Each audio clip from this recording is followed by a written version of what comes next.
queremos hablar de igualdad, porque en una época en la que se incrementa el tiempo que pasamos de noche, que pasamos con nuestros amigos, con familiares, que hacemos más cenas, más encuentros en el ocio nocturno, vamos a hablar de una medida que ha adoptado el Ayuntamiento de Santa Cruz de Tenerife y es un protocolo específico para evitar precisamente esas agresiones sexuales que puedan darse en este momento o en ese tipo de locales. Para ello saludamos ya a Noemí Galván, nuestra delegada de Igualdad de Radio y Televisión Canaria. Muy buenos días, Noé. ¿Qué tal, Marta? Buenos días. Pues a raíz del 25N se realizó en Santa Cruz de Tenerife una acción formativa que un poco va encaminada a eso, a conocer la experiencia de entidades que asesoran en la elaboración de estos protocolos. Ya hay algunos a nivel nacional pionero y de ello vamos a hablar con una entidad que precisamente asesora en este ámbito, que es el Observatorio Noctámbulas. Nos acompaña Amaya Díez, que es técnica de igualdad de esta entidad. Amaya, ¿qué tal? Buenos días. Hola, muy buenos días. Encantada de saludarla. Lo primero, bueno, vinculando los datos, hace muy poquitos días conocíamos el balance de criminalidad del Ministerio del Interior. Hablaba de un incremento en los delitos contra la libertad sexual de un 12%. Bueno, hay que obviamente hablar de los lugares donde se producen esas agresiones, pero lo cierto es que el entorno nocturno dificulta que muchas mujeres puedan salir y sentirse seguras.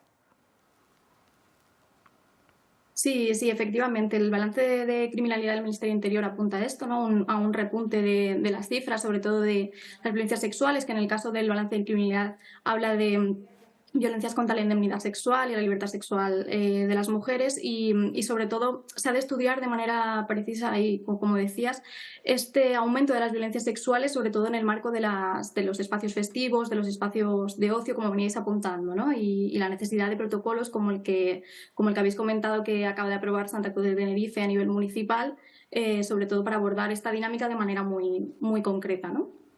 Amaya, ¿notan una preocupación por parte de los municipios por tomar medidas de este tipo?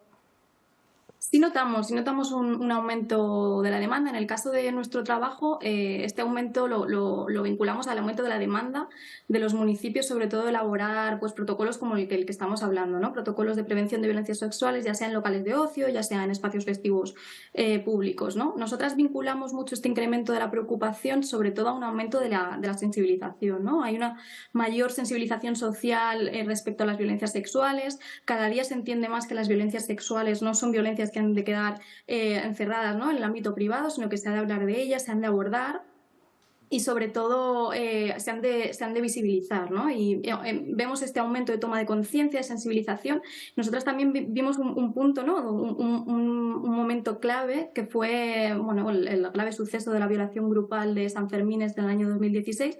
En este momento sí que vimos, pues sobre todo empujado por el movimiento feminista que salió a las calles, cómo este tema de las violencias sexuales ya pasó a las agendas políticas, ¿no? Y cuando un tema pasa a la agenda política ya comienzan a realizarse políticas públicas. Por eso valoramos muy positivamente, ¿no? este empuje del movimiento feminista y si me dejáis aprovecho también este espacio para hacer este llamamiento, ¿no? Sobre todo a las mujeres a que se reúnan, a que se junten, a que formen colectivos, porque con esta presión al final los temas acaban en la agenda política y si no acaban en la agenda política acaban formando parte de políticas autogestionadas desde abajo que también son muy importantes. Desde luego. Hay un protocolo que bueno, se considera pionero, no sé si es el primero realmente de España, el de 2018 en Barcelona, el No Callemos, que ha servido de hecho para cuestiones como activar y que funcionara correctamente el protocolo que se llevó a cabo en la discoteca de Barcelona, donde se produjo la agresión sexual en la que se ha visto implicada Dani Alves.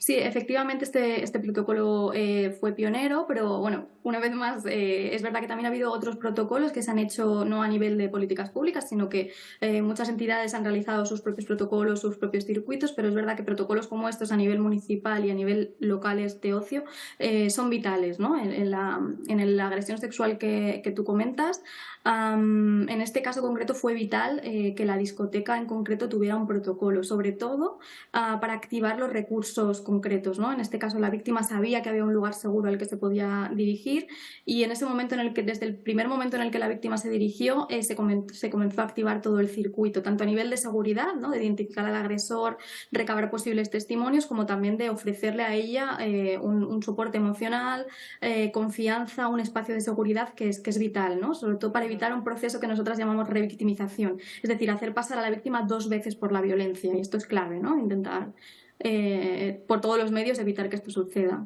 Hablabas de Marta, estaba hablando Amaya de esas claves que tiene que tener ese protocolo. La comunicación es fundamental, personal formado, que la víctima tenga un espacio seguro e incluso se la canalice hacia otras dependencias de ese local, por ejemplo. Sí, esto es fundamental, que haya un personal formado es fundamental, y nosotros hablamos de formado de 2 maneras, ¿no? O sea, no es solo una formación para saber activar el protocolo, sino saber identificar estas violencias, ¿no? Las violencias sexuales en espacios de ocio, en espacios festivos, tienen unas peculiaridades que están muy normalizadas, están muy justificadas, ¿no? Cuando entra en juego el consumo de alcohol, el consumo de otras drogas, de repente justificamos violencias que puede que sí, en otros espacios jamás justificásemos, ¿no?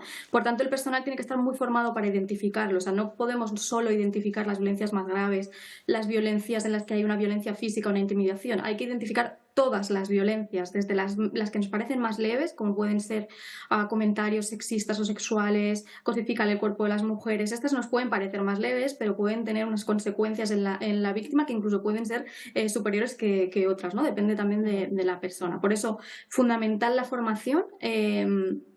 Como apuntabas, a estos agentes sociales o agentes de cambio que van a intervenir en los circuitos, y espacios de seguridad en los que estas personas formadas puedan atender a las posibles víctimas. En el caso, ¿no?, de Santa Cruz de Tenerife, me suena que ya se ha puesto en marcha un protocolo, no sé si igual o parecido, en algún momento del año, ¿no? Una fiesta muy significativa y muy típica nuestra. Sí, Amaya, compartía contigo también que en Santa Cruz de Tenerife existe ese protocolo específico para el carnaval, que obviamente pues tiene una aglomeración de ciudadanía y cuenta con esos puntos violetas también, que bueno, es un protocolo específico que se ha creado y ahora se ampliaría también con el asesoramiento que están realizando ellas.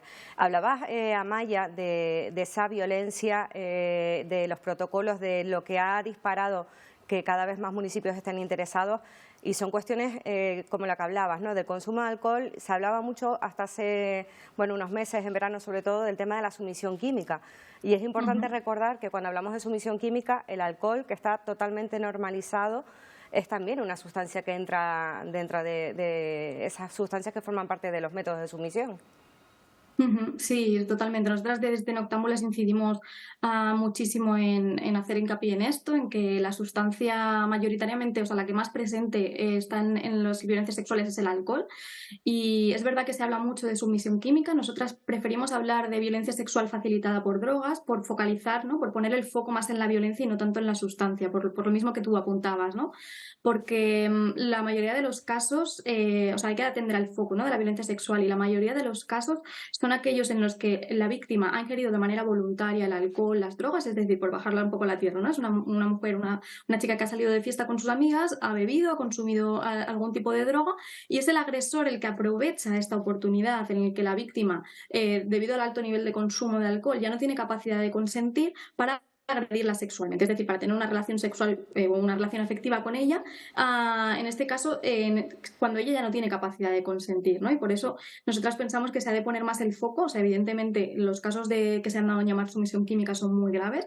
Hace 2 veranos hablábamos del tema de los pinchazos, el tema del poner droga en la copa. Estos son hechos gravísimos, con que hubiese existido uno solo y hay que poner el foco en él, pero hay que, desde Noctámbulas llevamos como varios años trabajando sobre todo en el tratamiento mediático, ¿no? O sea, hacer un tratamiento mediático tan excesivo y tan focalizado en la sustancia, al final acaba generando una alarma social que redunda también en una pérdida de libertad de las mujeres, ¿no? Las mujeres al final tienen miedo a salir de fiesta, y entendemos que el miedo no lo tendrían que tener ellas, ¿no? O sea, sobre todo hay que atender mucho, para que estamos en un medio de comunicación en que el tratamiento de estas noticias no sea alarmista, no sea sensacionalista, ¿no? Que si se quiere hablar de violencia sexual, se hable de violencia sexual en sentido amplio y se atiende a la raíz, que al final la raíz de la violencia sexual es la estructura patriarcal que sostiene el resto de violencias, ¿no? También el resto de violencias machistas. Pues Amaya Díez, técnica de igualdad del Observatorio Noctámbulas, mil gracias por acompañarnos y hacernos esta didáctica también de estos protocolos, de lo que consiste, que al final es fundamental contar con la alianza de todos los locales de ocio nocturno, porque al final son